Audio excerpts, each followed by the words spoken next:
Gold, trusted gold buyers. మీరు తాకట్టు పెట్టిన బంగారాన్ని విడిపించి ఈ రోజు ఉన్న మార్కెట్ ధరకు కొనబడను.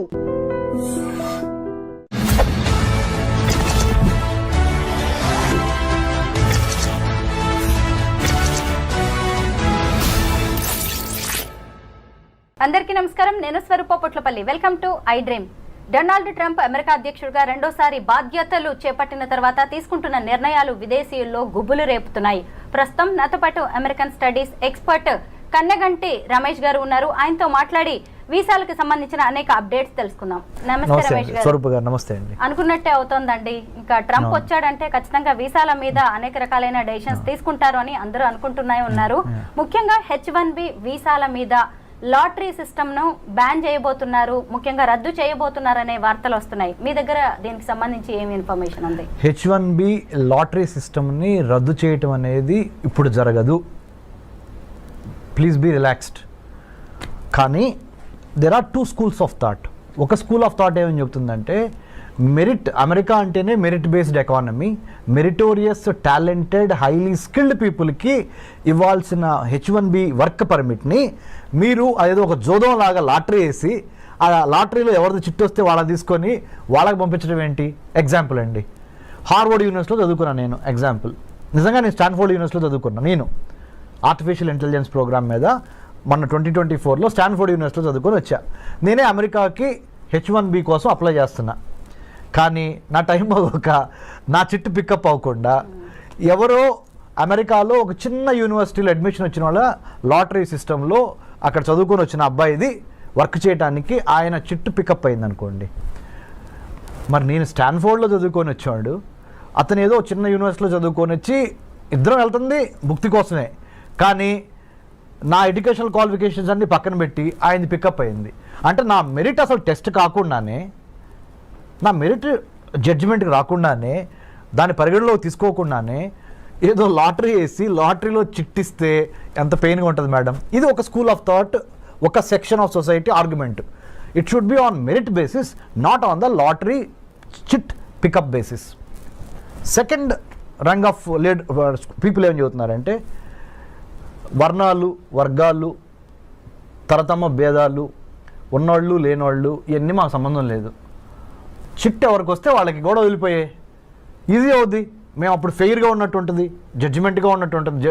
అంటే we're not being judgemental, we're very fair and transparent. Whoever chit gets picked up or lottery gets picked up, he or she will get the H1B permit. So ఇదే ఫెయిర్ మోడల్ అని కొంతమంది. So ఇటువేమో merit అని, ఇటువైపు ఏమో lottery based అని.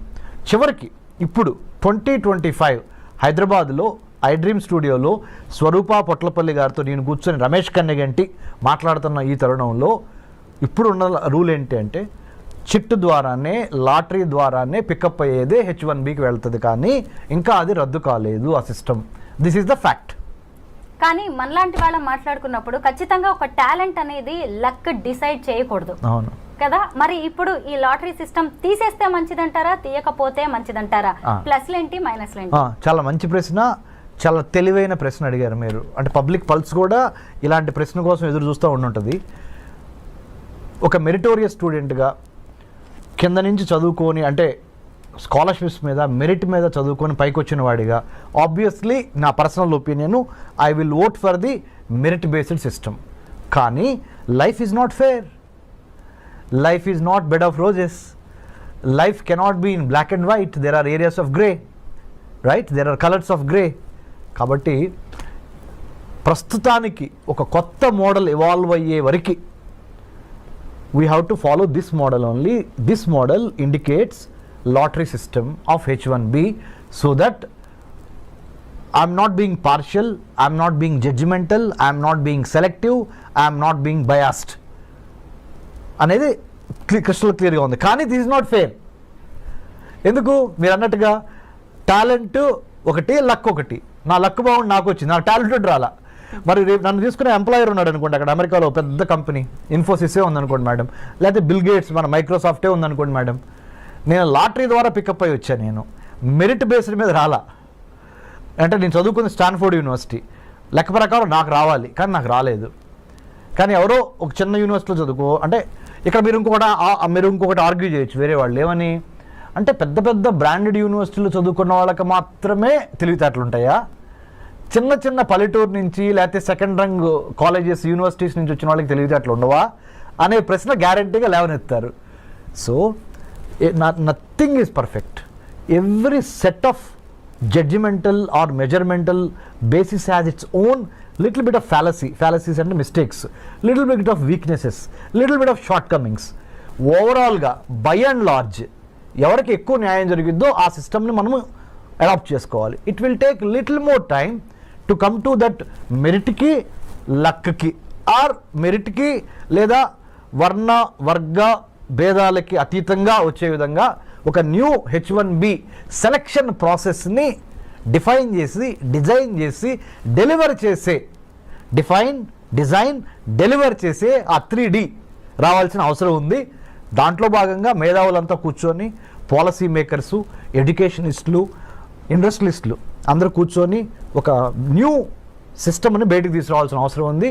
How do you accommodate A competent, A transparent, A meritorious, A talented guy or girl to work in the United States of America based on the merit base, not on the luck base.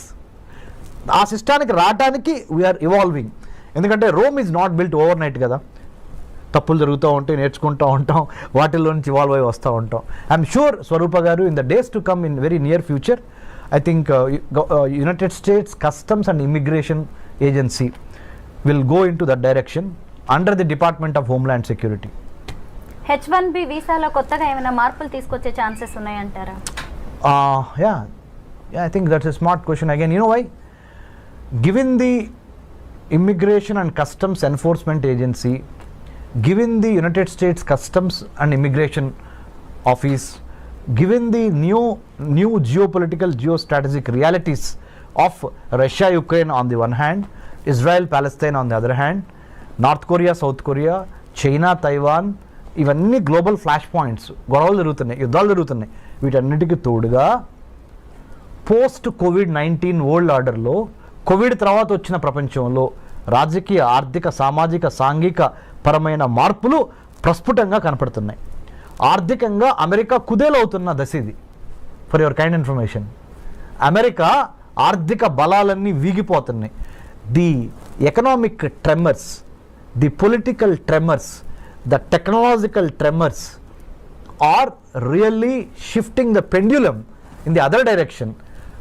Asia ప్రాంతంలో ఉన్న China వైపుకి ప్రపంచ ఆర్థిక, రాజకీయ, వర్తక, వాణిజ్య, వ్యాపార సంబంధాలు చైనా వైపుకి ఇన్ ఫేవర్గా పవనాలు ఇటు మూవ్ అవుతున్నాయి. మంచికో చెడుకో we have to wait and see. But having known this fact, United States of America has got a wake up call. అందుకని మన ట్రంప్ గారు కూడా అన్నారు, hey it's a wake up call from China, People's Republic of China. You know what is it? DeepSeek R1 అనే ఒక కొత్త AI మోడల్ని, chat bot ఇప్పుడు ఏదైతే ఉందో చాట్ GPT లాంటి ఒక మోడల్, కొన్ని $1 బిలియన్ ఖర్చు పెట్టి చాట్ GPTని మనం తయారు చేస్తే, అలాంటి దాన్ని DeepSeek R1 అనే ఒక మోడల్ని చైనా వాడు $5.5 మిలియన్ తయారు చేశాడు. మనమేమో దాని మీద 100 కోట్లు 1000 కోట్లు ఖర్చు పెడుతున్నాం.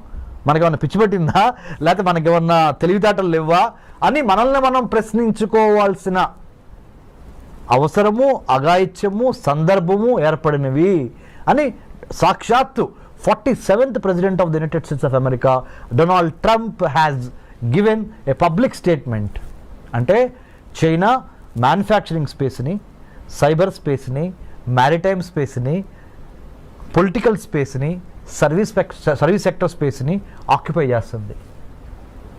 ఎన్లార్జ్మెంట్, ఎంట్రాప్మెంట్, ఎన్సర్కిల్మెంట్ అనే 3 విధానాల ద్వారా ప్రపంచంలో ఉన్న వర్తక, వాణిజ్య, వ్యాపార, సాహిత్య, రాజకీయ రంగాల్లో, ఆర్థిక రంగాల్లో తనదైన ముద్ర వేసుకోవటానికి చైనా నడుం బిగించి ఎన్లార్జ్మెంట్, ఎంట్రాప్మెంట్, ఎన్సర్కిల్మెంట్ అనే 3 స్ట్రాటజీల ద్వారా చాప కింద నీరులాగా ప్రవహిస్తున్న తీరుని అమెరికా గ్రహించింది. అమెరికాతో పాటు ఇండియా గ్రహించింది.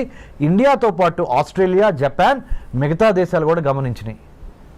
ఈ 4 దేశాల పేర్లు ఎందుకు ప్రస్ఫుటంగా ప్రస్తావించానంటే మేడం గారు, స్వరూప గారు, India, Australia, Japan, United states ఈ 4 కలిపి ఈ చైనాని ఎదుర్కోవటానికి క్వాడ్గా ఏర్పడింది. QUAD అంటే 4 చతురస్రాకారంలో ఈ 4 దేశాలు ఈ చైనా ఎదుర్కోవటం కోసం ఇందాక మీకు చెప్పాను spaces, manufacturing space, cyber space, maritime space, service sector space and political space, వీటిని కాపాడుకోవాలి దీని నుంచి, చైనా నుంచి అని ఈ 4 దేశాలు జతగట్టినాయి. వీటితో పాటుగా భారత్ అంటే వీటిలో ఒకటైన భారత్ ఇటు బ్రిక్స్ని మేనేజ్ చేయాలి. Brazil, Russia, India, China, South ఆఫ్రికాలోనూ భారత్ ఉంది. ఇటు క్వాడ్ అంటే Australia, Japan, India, United States, ఇక్కడ కూడా ఇండియా ఉంది, ఇక్కడ కూడా ఇండియా ఉంది. మరి వీళ్ళతోనూ వెళ్ళాలి, వీళ్ళతోనూ వెళ్ళాలి. ఇద్దరితో కలిసి వెళ్ళి తన యొక్క రాజ్య ప్రయోజనాల్ని ఎలా కాపాడుకోవాలనే రాజకీయ దౌత్యపరమైన చదరంగంలో భారత్ చాలా స్మార్ట్గా తన పావుల్ని కదపాలి. దీనికి ఒక బ్యాక్గ్రౌండ్ ఉంది ప్రపంచ రాజకీయాల్లో.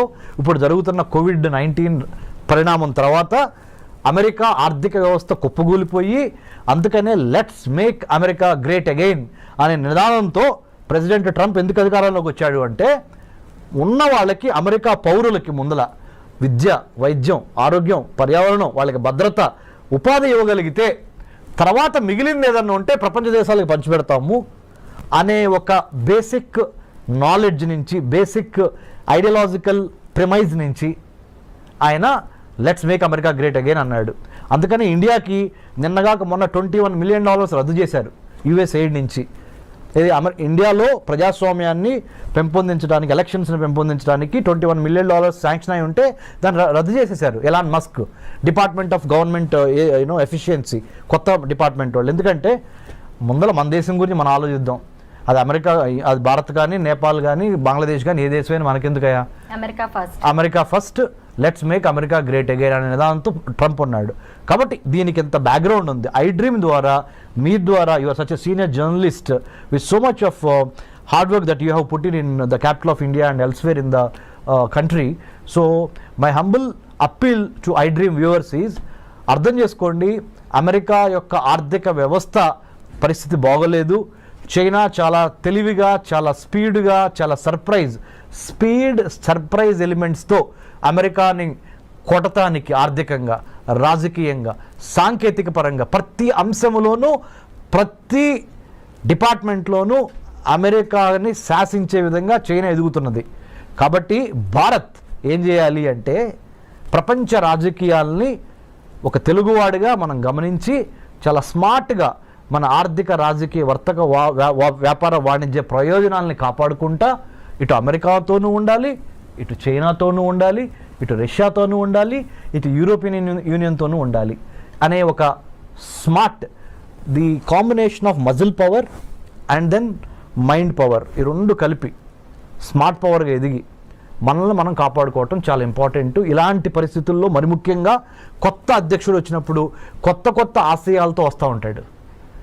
వాటిని అర్థం చేసుకొని దానికి అనుగుణంగా ప్రీ డిపార్చర్ ఓరియంటేషన్ అంటారు, PDO అంటే ఇక్కడి నుంచి వేరే దేశం వెళ్ళేటప్పుడు ఆ దేశం యొక్క చట్టం ఏంటి, న్యాయం ఏంటి, సంస్కృతి ఏంటి, సాహిత్యం ఏంటి, చరిత్ర ఏంటి అనేది అవగాహన లేకుండా ఏదో వీసా వచ్చేసింది కదా అని చంకలు కొట్టుకొని బొమ్మని మీరు ఫ్లైట్ ఎక్కి అక్కడ దిగంగానే వాడు చెప్పేది మీకు అర్థం కాదు, మీరు చెప్పేది అర్థం కాదు, మీరు అక్కడికి వెళ్ళిన తర్వాత భారతదేశంలో ఎలా ఉన్నామో అలా ఉందాం అనుకుంటే కుదరదు, తిరిగి మళ్ళీ డిపోర్టేషన్ అంటాడు, ఇంకోటి అంటాడు, H1B వర్క్ వీసాల గురించి మాట్లాడతాడు, F1 స్టూడెంట్ వీసాల గురించి మాట్లాడతాడు,